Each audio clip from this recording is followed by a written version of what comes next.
Salut à tous, c'est Élie de Constellise, bienvenue sur ma chaîne. Je vous retrouve aujourd'hui pour un podcast qui va parler un petit peu de l'ascendant, puisque je pense que j'ai une vision un peu pas conventionnelle, on va dire, de l'ascendant, qui est souvent représenté comme un point qui représenterait notre masque social, notre façon d'être, notre apparence, etc. Mais je suis pas tout à fait d'accord avec ça, je pense que l'ascendant va davantage représenter notre projet d'incarnation, ce qu'on est venu vivre un petit peu avec le nœud nord, cette idée de projet d'incarnation et de destinée, voilà. Donc je vais présenter avec chaque signe à l'ascendant un petit peu ma vision en présentant ça en axe, donc toujours le signe puis son signe opposé, donc bélier, balance, ainsi de suite, pour vous permettre un petit peu de voir où se trouvent vos énergies et ce que vous êtes venu accomplir tout simplement. Donc sans plus attendre, je vais aborder un petit peu chaque axe de la roue astrologique pour vous permettre de comprendre en quelques mots si vous êtes sur la bonne route. Encore une fois, ça peut prendre avec beaucoup de pincettes, c'est à titre indicatif. Il faut prendre en considération beaucoup d'éléments dans une roue astrologique pour tirer des conclusions. Et ici, je vous présente donc l'énergie principale de chaque signe à l'ascendant, en commençant donc bélier, balance. Ça va être donc avec l'ascendant bélier, la logique, il faut initier des projets qu'il ne faut pas attendre après les autres, mais être votre propre leader et comprendre que les choses ne se feront que si vous vous mettez en action. Il n'y a pas d'autre possibilité pour cet axe-là. Lorsque vous êtes en ascendant balance, c'est une logique différente, c'est-à-dire qu'il faut comprendre que l'harmonie, l'échange, le fait de collaborer sont des thématiques qui vont être inhérentes à votre vie, à votre développement, à votre croissance. Il faut accepter de mettre des choses esthétiques autour de vous, accepter que votre besoin de beauté, de toute manière, de façon générale, doit être répondu, doit être rempli. Et donc, ça va être toute votre incarnation qui va faire rentrer et qui va impliquer ce type de thématique-là. Vous allez avoir beaucoup de thématiques, a priori relationnelles aussi, qui peuvent rentrer en ligne de mire et en compte. Donc, l'objectif ici, c'est de trouver l'équilibre et d'éviter tout extrême. Ça peut aussi passer dans certains cas par des personnes qui vont avoir un certain goût pour ce qui est conventionnel, même sans s'en rendre compte. Mais en tout cas, il va y avoir vraiment un besoin de polissage et de douceur dans absolument tout. Lorsqu'on va être en ascendant taureau, cette fois-ci, il va falloir vraiment accepter de s'incarner matériellement, d'accepter de trouver son bonheur dans la matérialité, dans les choses du corps, dans l'approche sensorielle, sensuelle de la vie. Il faut accepter que l'art, l'argent, les finances, tout ce qui va toucher aux belles choses vénusiennes de la vie vont être des thématiques probablement importantes, ou en tout cas peuvent représenter un axe d'évolution intéressant. L'idée, c'est que vous devez trouver un ancrage dans des choses qui vous font du bien en prenant en compte que votre estime de vous doit être un axe fondamental. Donc ça peut être vraiment les soins, le fait d'aimer s'apprêter, d'aimer faire des soins de peau, j'en sais rien, des spas, etc. Ce sont vraiment des idées qui peuvent comme ça un petit peu vous parler, ou en tout cas quelque chose à consolider de toute manière. Ça peut aussi passer par l'immobilier dans certains cas, ainsi de suite. Lorsqu'on est en ascendant, donc cette fois-ci Scorpion, pour citer son opposé, l'idée ça va être un petit peu le lâcher prise. Les ascendants Scorpions sont un peu, on va dire, allergiques à ce mot, le lâcher prise. Comment ça, le lâcher prise? C'est trop abstrait souvent pour les ascendants Scorpions, et pourtant c'est par là que ça passe. Un ascendant Scorpion, il est venu vivre des choses sous la matière, sous ce qui est visible, sous la surface.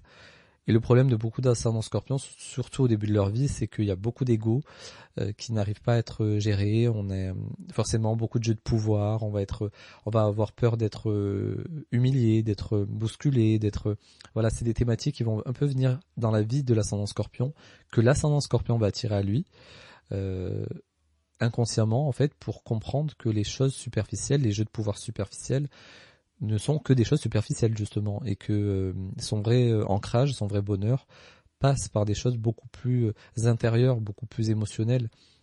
Et donc le fait de provoquer comme ça inconsciemment ce type d'événement-là, c'est pour justement se défaire, comprendre que la matière ne peut pas répondre en fait aux besoins émotionnels d'un ascendant Scorpion, et que ici il y a une vraie recherche de profondeur dans tout. Donc plus tôt la leçon est apprise, et mieux c'est. Plus le processus va être doux et plus facile à comprendre. Lorsqu'on passe donc avec un ascendant, où en étais-je, Gémeaux, ici la logique ça va être de transmettre. La logique, ça va être de transmettre, de synthétiser. Alors ici, ça va être génial pour les métiers de consultant. Ça va être génial pour synthétiser un large contenu d'informations pour ensuite les transmettre et les adapter à l'interlocuteur. C'est surtout ça. Donc un vrai don comme ça de communication pour les ascendants Gémeaux de façon générale. Une vraie capacité à toucher des gens, à être écouté, à être entendu pour la capacité comme ça à rapporter des informations d'une manière relativement originale souvent. Ensuite, ça va beaucoup dépendre aussi des aspects, comme je disais au début, mais c'est un peu cette idée-là qu'il faut accepter, même des fois l'expérience pour l'expérience, juste pour voir ce que ça peut apporter et ensuite en tirer une conclusion. Là où on peut avoir dans l'ascendant Sagittaire une tendance trop importante à synthétiser, à tirer des conclusions, l'ascendant Gémeaux peut aussi à l'inverse beaucoup s'éparpiller. Donc c'est un entre-deux à trouver, mais a priori, si la logique c'est de synthétiser et de mettre la connaissance dans un but concret, alors les énergies sont souvent relativement bien gérées. Donc ça me fait la transition pour l'ascendant Sagittaire. Qu'est-ce qu'on va attendre d'un ascendant Sagittaire? On va attendre de lui qu'il rayonne, qu'il trouve une audience, qu'il trouve un moyen de transmettre son savoir, qu'il se spécialise souvent. Là, on lui demande pas du tout de s'éparpiller ou d'avoir une banque de données trop importante dans trop de domaines différents en tout cas. Donc le principe c'est de se spécialiser, d'avoir un domaine de prédilection souvent, de se servir de son humour aussi pour connecter avec des gens et d'être foncièrement dans la dimension sociale de sa vie en comprenant que le fait d'échanger, de voyager, de rencontrer des gens peut vous apporter énormément et peut vous permettre d'être quelqu'un de sage et quelqu'un de vraiment de foncièrement optimiste, voire spirituel dans certains cas. Ensuite, nous allons avoir donc l'ascendant en Cancer. L'ascendant Cancer va davantage nous renseigner sur la recherche d'expériences comme un petit enfant, comme ça, qui découvrirait avec ses grands yeux la vie, donc d'un point de vue un petit peu naïf et émotionnel, mais naïf dans le bon sens du terme. La logique, c'est d'apprendre à s'émerveiller de tout, c'est apprendre à rencontrer des gens un petit peu qui vont nous apporter une certaine nourriture qui peut être mentale, qui peut prendre différentes formes, mais vraiment accepter un petit peu comme ça de se mettre dans une position d'enfant qui est à Disney par exemple. Voilà, c'est une belle image. Ça permet comme ça de comprendre un peu l'idée. Mais il faut surtout pas être dans quelque chose de trop sec, quelque chose de trop où on coupe l'émotionnel, on est trop dans le côté carrière, etc. Alors c'est bien d'avoir de l'ambition, ça peut être très bien de développer sa carrière, etc. Mais c'est jamais au détriment de vos besoins émotionnels que vous devez absolument, plus que n'importe quel autre ascendant.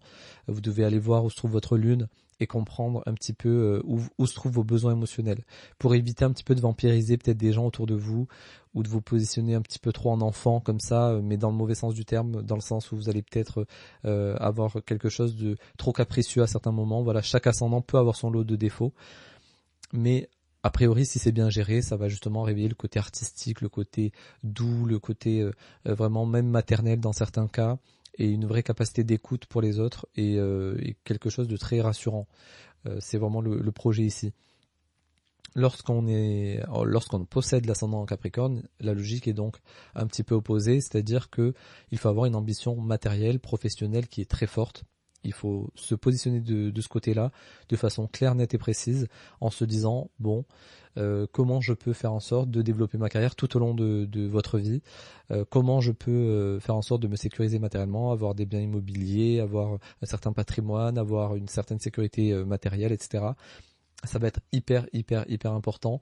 Tous les ascendants Capricorne ne sont pas intéressés par ça. Des fois, ça peut avoir à faire avec les aspects, mais souvent c'est un manque de légitimité qui peut empêcher comme ça de se positionner très clairement là-dessus, où on peut se dire mais pour qui je me prendrais pour demander comme ça une promotion ou autre exemple, parce qu'il y a souvent une forme de culpabilité autour des Capricornes.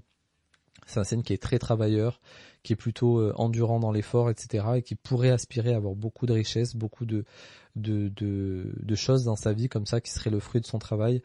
Et pourtant, c'est un signe souvent qui s'en prive par culpabilité ou qui, en tout cas, ne vient récupérer qu'une partie du résultat de son travail, je trouve, par rapport à la dimension d'effort qui est mise dans son énergie et dans par rapport à l'effort déployé, quoi, tout simplement. Par rapport à l'effort déployé, je trouve que souvent la culpabilité peut être trop prégnante dans la personnalité. Donc ici, c'est la logique, il faut accepter d'être un manager, qu'il faut accepter d'avoir des responsabilités, qu'il faut accepter d'avoir le juste retour de bénéfices en fait de votre travail, etc., d'avoir une certaine rigueur. C'est un peu la logique qu'on peut retrouver par exemple avec un Saturne en maison 1 par exemple, mais de vraiment vous prendre au sérieux quelque part et de vouloir plus. Alors ensuite, nous avons l'ascendant Lion. L'ascendant Lion ici, ça va être la logique de faire ce que l'on veut. On est sur vraiment l'animal, hein, le lion comme ça qui va se pavaner, qui va profiter gentiment de la vie. Euh, les ascendants Lion ont un besoin viscéral comme ça d'aller à leur rythme, d'aller au rythme de leur gré, enfin au gré de leur envie, au gré de leur créativité, au gré de leur désir, qui est super important. Il faut éviter de trop être dans un environnement qui est brusque, qui est trop rigide, par exemple. C'est vraiment des choses à éviter. Ici, il faut vraiment encourager quelque chose de foncièrement créatif, où la personnalité peut rayonner. Alors ça peut être auprès d'un petit groupe d'amis ou d'une petite structure, ou peu importe. Mais en tout cas, il faut trouver comme ça un lieu, un endroit, un foyer, quelque chose qui permette comme ça le rayonnement de la personnalité, qui permettent le rayonnement de la créativité, qui permettent que les choses viennent du cœur vraiment sans intérêt, sans recherche de bénéfices, sans recherche de productivité, ce qui est très présent dans notre société. Et donc ici, certains ascendants Lion peuvent déranger à cause de ça justement, puisqu'il y a vraiment ce côté-là de je fais ce que je veux, peu importe les conséquences, peu importe le bénéfice, je le fais par pur esprit de créativité et par volonté pure. Et ça, c'est quelque chose qu'il faut absolument nourrir chez vous. En plus du fait que, forcément, je m'attelle pas sur ça, puisque c'est pas l'objet ici, mais en plus du fait que ça peut vous apporter un certain rayonnement personnel, une certaine aura de charisme, etc. Et enfin, alors non, c'est pas les derniers, mais en face, nous avons le Verseau. Le Verseau ici qui va représenter à l'ascendant le génie, qui va représenter le fait d'aller dans par exemple, les carrières de communication, de journalisme. Ça peut être aussi tout ce qui touche au fait de mettre à niveau, de rénover. Ce sont des thématiques super épanouissantes, je pense, pour quelqu'un qui aurait un ascendant Verseau. En tout cas, forcément, les aspects vont donner plus d'indications sur les choses, mais il y a toujours cette idée de rapidité, puisque c'est de l'air, et de génie, d'instantanéité, d'innovation qu'il faut mettre dans sa personnalité. Il faut éviter de s'enfermer dans des choses qui sont trop traditionnelles ou qu'on nous a imposées, qu'on n'a pas choisi, et il faut vraiment accepter de se connecter à son intuition. C'est quelque chose qu'on dit pas assez sur le Verseau, mais le Verseau est une énergie foncièrement intuitive. Le génie, c'est quelque chose de foncièrement intuitif, l'inspiration, etc. Il faut arriver à se connecter à ce type d'énergie là et à être un petit peu libre comme l'air, en fait, tout simplement, faire des rencontres, proposer de nouvelles manières de faire les choses, mettre du renouveau dans votre quotidien à chaque instant, tous les jours, trouver une manière de faire les choses différemment. Lorsque vous vous plaisez plus quelque part, déménager. Voilà, c'est vraiment accepter le changement. Ensuite, nous avons pour le dernier axe la Vierge, dans un premier temps. La Vierge ici, l'ascendant Vierge, ça va être... alors, c'est un peu comme l'ascendant Gémeaux, c'est-à-dire qu'il faut éviter l'excès de mental, le mental pour le mental, le fait de corriger pour corriger, de perfectionner pour perfectionner, il faut éviter ça. L'ascendant Vierge, l'ascendant de façon générale, vous représente vous, votre élan de vie, votre projet d'incarnation. Donc s'il y a quelque chose à perfectionner, c'est en vous, c'est-à-dire qu'il faut que vous trouviez une manière de prendre soin de votre santé, de prendre soin de votre mental, de votre état mental, de prendre soin de vos affaires. Il y a vraiment un perfectionnisme à mettre autour de ce qui vous entoure, d'avoir une hygiène de vie, quelque chose de foncièrement sain pour vous, qui vous permet de vous structurer, d'éviter justement de vous éparpiller, qui va éviter le stress aussi, qu'on peut retrouver beaucoup chez les ascendants mercuriens, une tendance au stress, une tendance à être très excitable face aux événements, d'être très dans la surréaction, etc. Et encore une fois dans l'excès de mental. Et ça, on peut le retrouver notamment chez des vierges qui vont avoir tendance à corriger tout ce qui se trouve autour d'elles, au lieu de comprendre qu'elles doivent corriger des choses en elles, qu'elles doivent corriger des choses dans leur environnement sans tomber dans la culpabilité, en s'acceptant quand même comme elles sont, mais en comprenant que l'amour de soi, il est inconditionnel. Donc en soi, on peut retrouver des ascendants vierges comme ça, ou même des ascendants gémeaux, bon c'est un peu moins présent, mais c'est surtout ascendant Vierge et ascendant Capricorne qui peuvent être très autocritiques, très durs et du coup l'être aussi à l'extérieur avec les autres. Et donc ici c'est pas du tout le projet, hein. C'est vraiment ça vous apporte un perfectionnisme à votre service. C'est pas contre vous, c'est à votre service qui vous permettra juste d'avoir un corps plus sain, d'avoir des pensées mieux rangées et d'avoir un mode de vie juste qui va vous permettre d'expérimenter la matière d'un point de vue équilibré. Voilà. Et enfin, nous avons l'ascendant Poisson qui va vous permettre d'avoir une vraie douceur de vie, qui va vous demander, en fait, on dit souvent que les Vénus, enfin, qui est conjointe ou qui est associée à des énergies neptuniennes ou des énergies de la maison 12, va être en exaltation. Donc c'est l'idée qu'il faut accéder à l'octave supérieure d'amour. Donc un ascendant Poisson, c'est quelqu'un qui est venu vraiment expérimenter le fait de fusionner avec des amis, de fusionner avec une partenaire de vie, le fait de fusionner avec ses passions, le fait de se perdre dans un livre, d'aller au cinéma, de faire tout plein de choses comme ça qui permettent de vraiment s'évader, qui permettent d'expérimenter, de vivre l'amour en fait tout simplement, mais à un niveau vraiment très très supérieur.